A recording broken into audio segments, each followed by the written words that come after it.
Alors, le sujet de cette présentation, c'est bien définir, vous allez voir que souvent, la première chose qui n'est pas toujours faite dans l'évaluation de la toxicité, c'est de bien définir le produit chimique dont on parle. Ça paraît une lapalissade parce qu'on se dit, c'est clair, moi j'ai une toxicité due à des PFAS, j'ai une toxicité qui est due au chlore, voilà. Mais en fait, on n'est pas suffisamment précis souvent sur c'est quoi cette molécule, c'est quoi son histoire, c'est quoi ses propriétés chimiques. Et donc c'est un des premiers leviers qu'avait souligné André Picot, c'est la spéciation. Donc je vais vous expliquer un petit peu ce que c'est que la spéciation. Après on a la cible, ça marche comment ce produit chimique avec le vivant. Et puis on a les mécanismes toxiques. Donc, les produits chimiques on en a partout. Surtout pour dire en fait dans ce transparent que lorsque j'entends que c'est un produit toxique parce que c'est un produit chimique, c'est toujours un petit peu choquant en fait à la base parce que tout est chimique. Notre corps fait de la chimie tous les jours. La nature fait de la chimie quand elle fait la photosynthèse. La chimie elle est partout. En soi, stricto sensu, c'est un terme qui décrit la transformation de la matière. Et après, on peut avoir des produits naturels qui sont chimiques et qui sont toxiques, et on peut avoir des produits synthétiques. Donc souvent, on utilise le terme produit chimique pour qualifier des produits synthétiques fabriqués par l'homme en grande quantité et avec donc des déséquilibres dans l'impact qu'ils vont avoir sur le milieu. Alors le premier principe qu'animait l'ATC, c'est que André aurait pu poser en haut de la porte la dose fait le poison, Paracels, période de la Renaissance.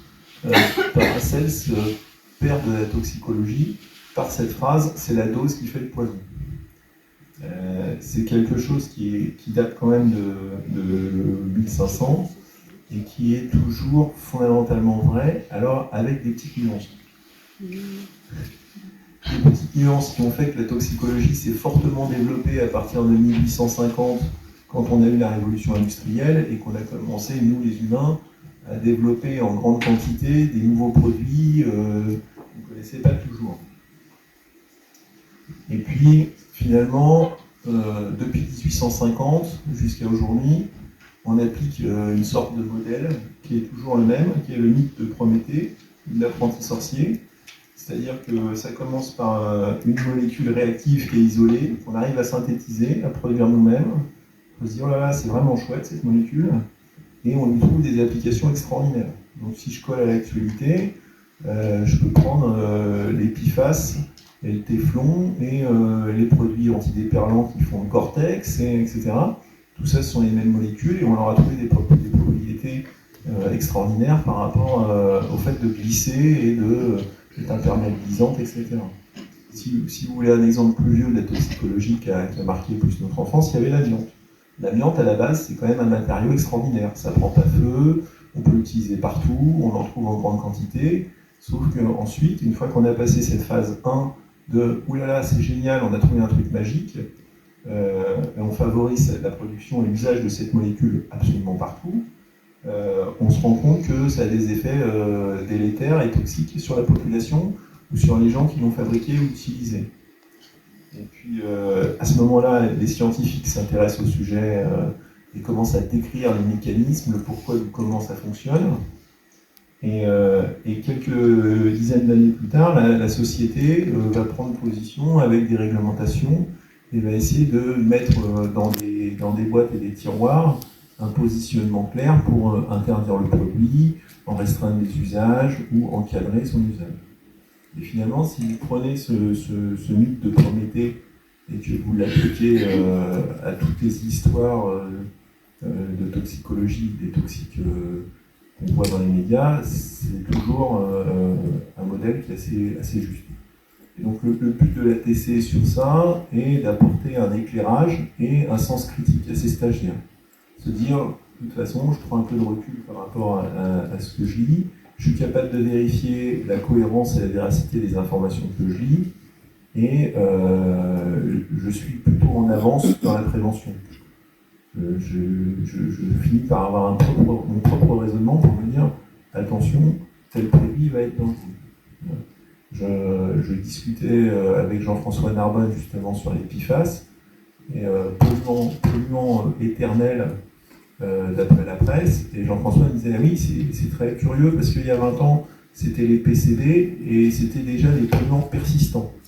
Alors, vous voyez, sans rentrer dans les arcanes de la science, entre un polluant persistant et un polluant éternel, c'est pas une simplicité biblique pour faire explication de texte. Enfin, à mon avis, c'est un peu la même chose. Et alors, curieusement, quand vous faites de la spéciation chimique, vos polluants persistants, les PCB, c'est des polychlorobiphéniles avec en fait donc des atomes de chlore attachés à des atomes de carbone. Et les PFAS, fondamentalement, c'est des atomes de carbone attachés avec des atomes de fluor. Donc, dans les deux cas, j'ai du carbone. Par contre, dans un cas, j'ai du chlore et dans l'autre cas, j'ai du fluor. Ah bah c'est étonnant parce qu'à l'ATC, on explique qu'il n'y a pas plus proche du fluor que le chlore, et que si vous voulez trouver un troisième cousin à la famille, vous pouvez chercher le brome. Donc si demain vous avez été confronté à des sujets sur les retardateurs de flamme ou les produits bromés, eh ben, vous ne serez pas loin des problématiques sur les PFAS qui sont fluorés, sur les PCB qui sont chlorés. Donc en fait, à chaque fois, on peut faire un papier différent et dire qu'on a redécouvert un truc, mais au niveau toxicochimie, on peut vous dire, nous à l'ATC, que c'était prévisible. Alors, on aurait pu interagir beaucoup plus quand j'ai dit que Paracels avait écrit la dose fait le poison, parce que, pareil, pour un côté un peu faire le buzz, on peut aujourd'hui dire ah oui, mais Paracels n'avait pas complètement raison, regardez, il y a des nouvelles choses qui arrivent, et la dose ne fait pas forcément de poison. Mais ça dépend aussi de ce qu'on définit par la dose. Donc on en revient à ce que je veux introduire dans cette présentation. De quoi parle-t-on avant de démarrer une étude sur la toxicité et la prévention du risque? Il faut absolument qualifier de quoi on parle. Alors, c'est la but de la spéciation, mais c'est aussi ça, vous voyez, dans le langage. La dose, c'est le poison. Mais ma dose, je l'exprime naturellement en litres, en grammes, souvent en quantité de matière. Et en fait, c'est pas toujours le cas. C'est les avancées de la toxicologie ces dernières années. La dose peut s'exprimer autrement qu'en masse. Et dans ce cas-là, si je fais ça, Paracels a toujours raison. C'est-à-dire qu'en fait, par exemple, il y a les nanos. Et ben, dans le monde nano, ça ne sert à rien d'exprimer une dose toxique en masse. Il faut l'exprimer en surface biodisponible. Et dans ce cas-là, ça marche. Alors, on a ce que développera Marie-Chantal tout à l'heure, la partie perturbateur endocrinien, où on peut commencer à changer un petit peu la phrase de Paracels. C'est plus forcément la dose, ça peut être également la période qui fait le poison, à quel moment dans le temps je suis exposé à la substance toxique. Et en fait, ça veut dire qu'on n'est pas tous égaux suivant l'âge de notre vie et nos sensibilités. On peut aussi avoir des relations dose-effet qui sont non linéaires, c'est-à-dire il ne se passe rien, à un moment j'arrive à la dose efficace, le toxique fait son effet, ne fonctionne plus. Voilà. Et je dis ça pour vulgariser en disant souvent ça ressemble à, au lieu d'avoir une dose toxique massique, vous avez une dose qui doit être nécessaire et suffisante pour appuyer sur un interrupteur et allumer la lumière. Donc dans ce cas-là, c'est allumer la toxicité en appuyant comme il faut sur l'interrupteur. Si vous appuyez trop doucement, la lumière ne s'allume pas parce que votre interrupteur ne fonctionne pas, et si vous appuyez trop fort, vous cassez l'interrupteur et ça ne s'allumera pas non plus. Ça s'allumera trop fort et ça fera péter les plombs. Et puis vous avez un effet différé, vous pouvez avoir des effets où la dose s'exerce, mais pas sur la génération qui a été exposée, sur la génération suivante. Donc ça, effectivement, Paracels ne l'avait pas prévu. Et puis on parle beaucoup des effets cocktails, mais les effets cocktails, il faut aussi par exemple avoir en tête qu'ils sont en toute logique possibles dans les deux sens. Vous pouvez avoir une synergie qui fait que l'effet est amplifié, mais vous pouvez avoir aussi un effet antagoniste qui fait que ça neutralise tous les effets. Et pour ceux qui veulent rester dans l'exemple de l'interrupteur, si vous avez un va-et-vient et puis que vous appuyez sur l'interrupteur mais qu'il y a quelqu'un d'autre qui appuie sur l'autre va-et-vient, finalement ça s'allume, ça s'éteint, ça ne s'allume pas du tout. Voilà, donc vous voyez que sur cette partie 1, qui est un des fondamentaux de l'ATC, de bien identifier le sujet dont on parle en termes de chimie et de propriété du toxique. On peut même avoir une petite approche yin et yang, c'est-à-dire que finalement, dès qu'un produit chimique fait quelque chose en bien ou en mal, il y aura une version opposée. Un produit qui est efficace est un produit qui potentiellement va avoir une toxicité. Alors, quand on commence, on commence par définir donc, les produits chimiques. Et là, il y a déjà plusieurs heures de cours sur OK, c'est un produit organique ou c'est un produit minéral. Dans les minéraux, j'ai les métaux, j'ai les éléments mixtes et j'ai les métalloïdes. Donc, je suis déjà passé au-dessus des articles de la presse qui vont tout coller en métaux lourds, comme ça ils ne s'embêtent pas. Même l'aluminium, ça fait toujours un peu hurler, parce que l'aluminium comme métal lourd, c'est pas top. Et puis, vous avez donc les produits organiques, et puis évidemment, pour compléter les choses, et sinon c'est pas drôle, vous en avez qui sont organo-métalliques. Donc ils ont une partie organique et une partie minérale.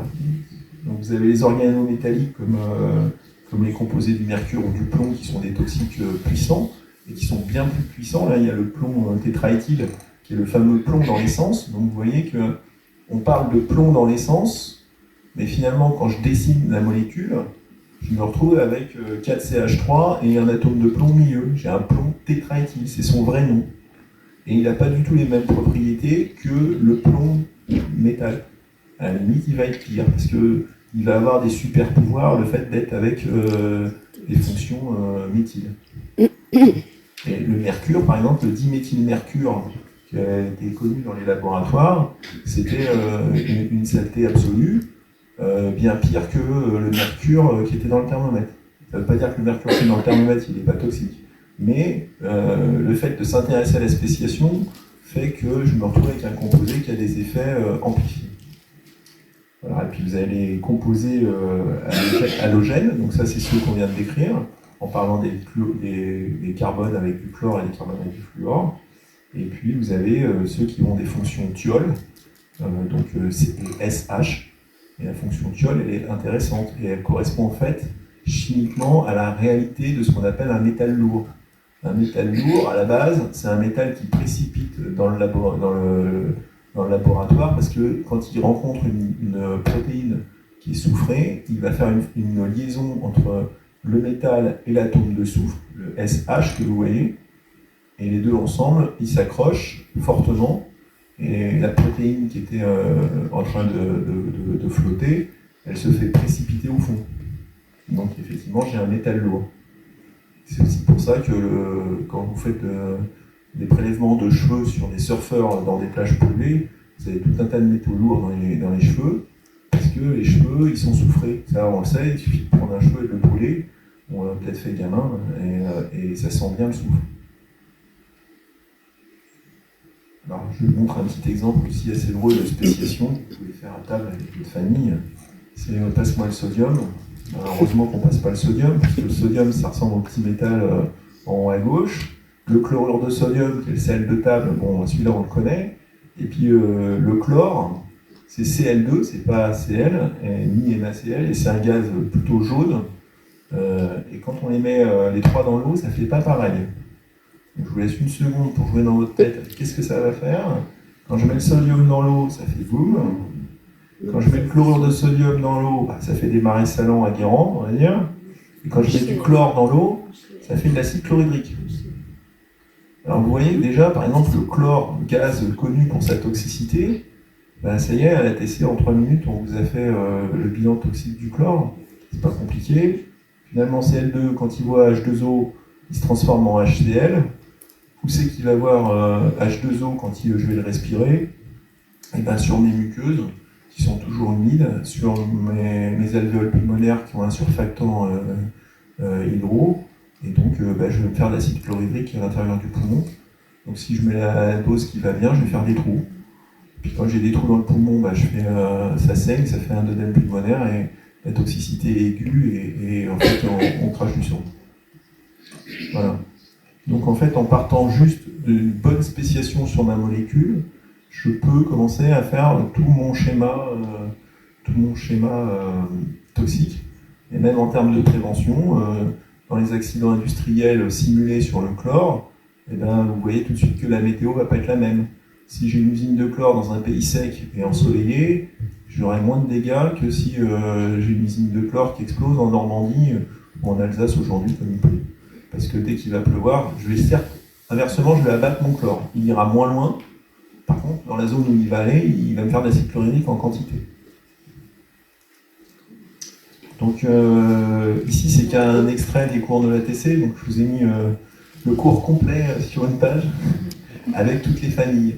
Et vous voyez qu'en fait, si vous voulez appréhender l'ensemble de la toxicité des composés, il vous faut avoir un fond de chimie. Alors, c'est pas un fond de chimie universitaire, voire même ce qu'on apprend au lycée, qui est un peu rébarbatif avec des réactions dans tous les sens, et c'est pas très drôle, mais c'est avoir un fond de chimie pratico-pratique. C'est-à-dire que si vous ne pigez pas que les atomes de carbone ils peuvent faire des éthyléniques avec une double liaison, et qu'en fait, bah, c'est tout simple, s'il y a une double liaison, ça va être plus rigide que si j'ai une simple liaison. Donc dès que vous avez une double liaison, ça vous fait un blocage de la molécule, elle est moins souple. Si vous avez des fonctions alcool ou phénol, vous avez un point différent, vous avez un super pouvoir quelque part sur la molécule. Et donc il faut que vous connaissiez vos fonctions pour les reconnaître sur les molécules du vivant, parce que contrairement à ce qu'on pourrait croire, comme je vous ai dit au début que tout était chimique, dans votre corps, à chaque instant, vous avez des fonctions alcool qui réagissent, qui se transforment en cétone, vous avez des thiols qui sont présents, qui vont faire des ponts entre atomes de soufre, etc. Et tout ça, c'est des processus naturels et nécessaires au vivant. Alors, par exemple, aussi un truc intéressant, c'est que on vous apprend les notions de solubilité hydro et lipo, donc ceux qui aiment l'eau et ceux qui aiment l'huile. Et si vous prenez l'exemple des alcools, fonction toute simple en OH, le méthanol c'est plus simple, CH3OH, et ben, il a une solubilité absolue, quasiment 100%. C'est logique parce que quand vous le mettez avec H2O, les OH et les H2O vont bien aller ensemble, et vous comprenez que comme il a une toute petite chaîne en carbone, il est extrêmement soluble. Si inversement vous prenez l'hexane 1-ol, donc le nom sauvage veut juste dire qu'il a 6 atomes de carbone et une fonction alcool en bout de chaîne, et ben en fait vous avez une fonction alcool qui aime l'eau, mais vous avez une chaîne ultra longue d'atomes de carbone, et en fait quand vous avez une grande chaîne d'atomes de carbone, ça veut dire que vous êtes plutôt une huile. Vous aimez les produits lipo, vous êtes lipophile. Donc ce produit, l'hexane 1-ol, c'est un alcool, sauf qu'il est soluble dans l'eau à 0,6%. Vous voyez qu'en fait, quand on fait ma gradation, là, la solubilité elle diminue assez vite. Alors, dans la partie présentation de l'ATC, il y a aussi l'origine de l'ATC, l'origine fondamentale de l'ATC, qui est une histoire intéressante que racontait André Picot, qui était chimiste en laboratoire, et qui travaillait sur la synthèse des premières pilules contraceptives. Et donc, le génie français avait trouvé une molécule formidable pour la contraception, qui était le triénolone, et ils étaient prêts, etc., racontait André, on allait la mettre en production, etc., et puis en fait, ils se sont rendus compte que c'était un cancérogène du foie redoutable, un produit redoutable pour le foie. Donc patatras, après plusieurs mois, plusieurs années de recherche, la molécule peut pas être commercialisée et tout ça tombe à l'eau. Et c'est ce qu'a décidé André, qui était chimiste, à se mettre à la toxicologie, c'est est-ce que c'était possible de prédire avant que cette molécule allait avoir cette toxicité et pourquoi elle a cette toxicité. Est-ce qu'il faut que je travaille sur une autre molécule, etc. Alors pour faire court, vous avez à côté le mifepristone, et c'est la molécule qui a été retenue dans les pilules contraceptives, une des pilules contraceptives. Alors si vous regardez, je ne sais pas si vous voyez ma souris, oui. Vous voyez que le début c'est pareil. J'ai une fonction cétone, un cycle aromatique, un autre cycle aromatique, et puis en fait après, la forme de ma clé diffère. Alors j'aime beaucoup aussi le modèle clé-serrure. C'est qu'il ne faut pas se laisser impressionner par ces molécules chimiques très complexes à dessiner. Au final, ce que je vois, ça ressemble à une combinaison un peu comme une clé. Et donc ici, vous avez un enchaînement qui est identique de l'autre côté, sauf que là après, ça change. Et bien, la partie toxique qui a été découverte, elle est due à cette fonction cétone. Et vous voyez par exemple dans les mécanismes de chimie, il est connu que quand on dessine des doubles liaisons comme ça, il y a une sorte de jeu de domino. C'est-à-dire que le trait qui est là, je peux le faire passer ici pour faire ma double liaison, mais dans ce cas-là, ça chasse celle-là qui va se mettre là, ça chasse celle-là qui se met là, et ça chasse celle-là qui va ici.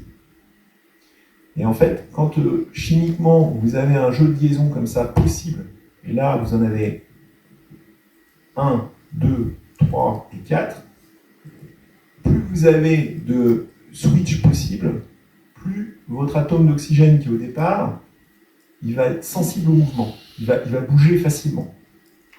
Et donc celle-ci est toxique parce que vous avez un enchaînement de 4 doubles liaisons qui peuvent bouger, alors que sur celle qui a été retenue à la fin, vous n'en avez que 2.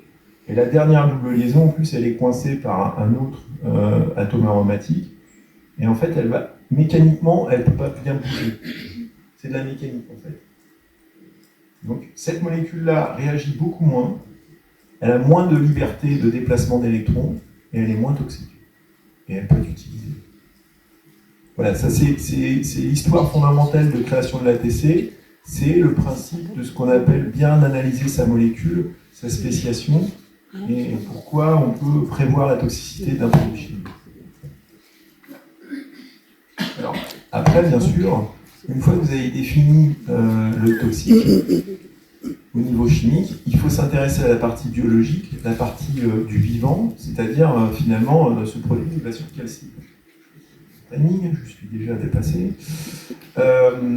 Donc vous avez des produits chimiques qu'on appelle des xénobiotiques qui sont étrangers aux vivants.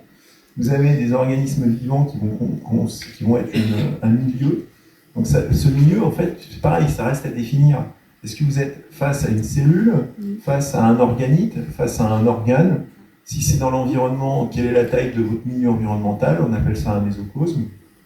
Et une fois que vous avez défini le vivant et votre produit toxique, il y a un moment où il y a interaction. Ce moment d'interaction, c'est pareil, il ne faut pas non plus, de manière manichéenne, imaginer que automatiquement vous avez toxicité. C'est souvent plus complexe. Vous avez certes l'effet toxique, mais vous pouvez avoir un succès du vivant, c'est-à-dire que le produit toxique, il est éliminé. Ou évidemment, vous avez aussi des solutions mitigées, comme on a dans la vie de tous les jours. En fait, il est ni éliminé, ni toxique, il est accumulé. Et ça, vous l'avez par exemple dans les gens qui ont accumulé des métaux lourds, les vrais, donc mercure, plomb, cadmium, qui vont se stocker longtemps dans le corps, dans les graisses. Et puis la personne, elle décide de faire un régime super violent, de perdre 10-20 kilos d'un coup. Et ben, elle va déstocker ses graisses, tout ce qui a été accumulé va être libéré, et vous recréez une exposition avec une libération de la dose d'un coup. Et vous avez un effet toxique important. Donc l'accumulation est aussi un truc sournois.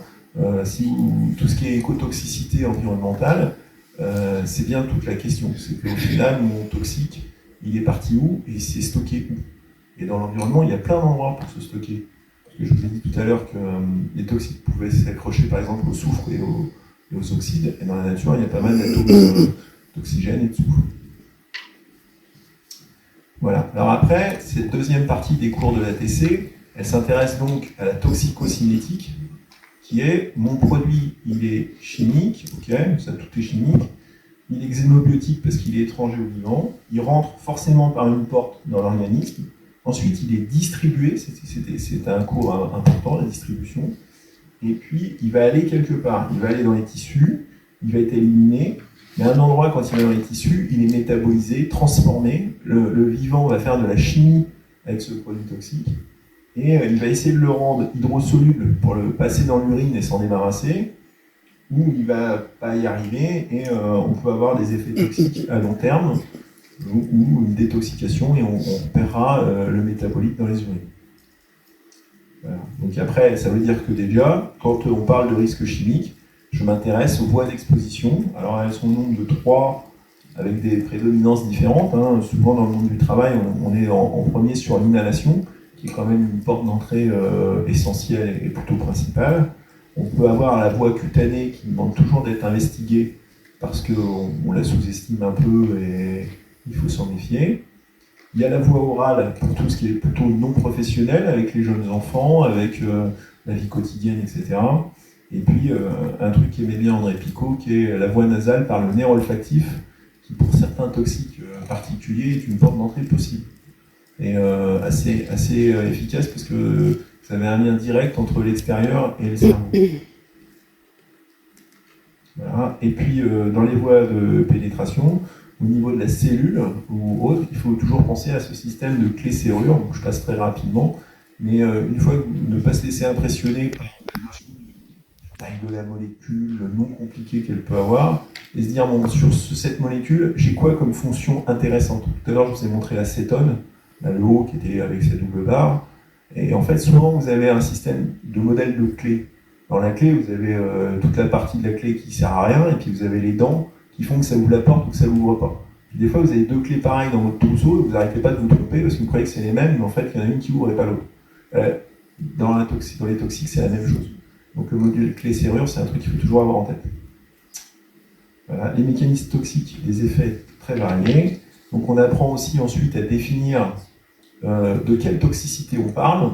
Alors pareil, dans les médias, ils aiment bien, ou dans les rapports maintenant, on fait des grilles d'échelle de toxicité. Alors je ne sais pas comment ils font, j'ai toujours trouvé ça merveilleux qu'on puisse mélanger un toxique aigu avec un cancérogène, avec un perturbateur endocrinien, avec un produit toxique qui détruit des organes, avec un truc corrosif, etc. Et on a des génies dans les consultants qui arrivent à faire une échelle, puis ils disent bah là, le toxique il est catégorie 10. Ça veut strictement rien dire. Vous pouvez avoir un effet toxique aigu, donc qui va se manifester dans les 48 heures et qui va s'arrêter ensuite. Vous pouvez avoir un toxique chronique ou avec des effets à long terme. Vous pouvez avoir cette toxicité chronique soit par une exposition unique, soit par une exposition répétitive. Donc vous avez tout un tas de qualifications et de termes à maîtriser, de concepts à maîtriser. Et puis même quand vous avez des gens qui parlent de produits CMR pour cancérogènes, mutagènes ou reprotox, vous avez différentes façons d'être cancérogène. Vous pouvez avoir un effet génotoxique directement sur l'ADN ou avoir une génotoxicité indirecte. Vous pouvez avoir un produit qui va favoriser l'initiation de la faute d'orthographe dans l'ADN, mais qui ne va pas lui-même créer le cancer. Et puis vous avez des produits qui vont créer le cancer en faisant les fautes d'orthographe. Et puis vous avez des produits qui vont promouvoir la folie cancérogène de la cellule, ou qui inversement vont neutraliser les mécanismes de cancer. Parce que par exemple, si on veut faire 5 minutes sur le sujet, en fait, on a tous les jours des cellules qui tentent d'être cancéreuses et qui se font stopper par notre système. L'être humain est bien foutu, le vivant est bien foutu. Donc à chaque fois qu'il y a un défaut, une attaque génotoxique sur l'ADN, il y a des mécanismes de défense qui vont parfois obliger la cellule à se suicider ou réparer la faute d'orthographe qui a été faite dans le grand livre de l'ADN. Donc quand on parle d'un produit CMR, il marche à quel niveau, à quel effet. Et puis si vous mettez le pied là-dedans, vous voyez que vous commencez à développer la notion de synergie dont on parle aussi souvent.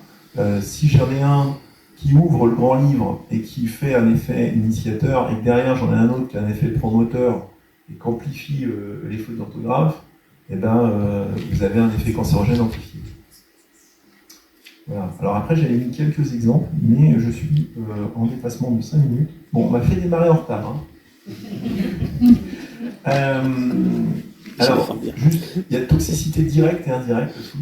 Je donne des exemples, c'est quand même plus sympa. Le formol ou formaldéhyde, par exemple, vous avez vu sa formule, c'est CO et 2H.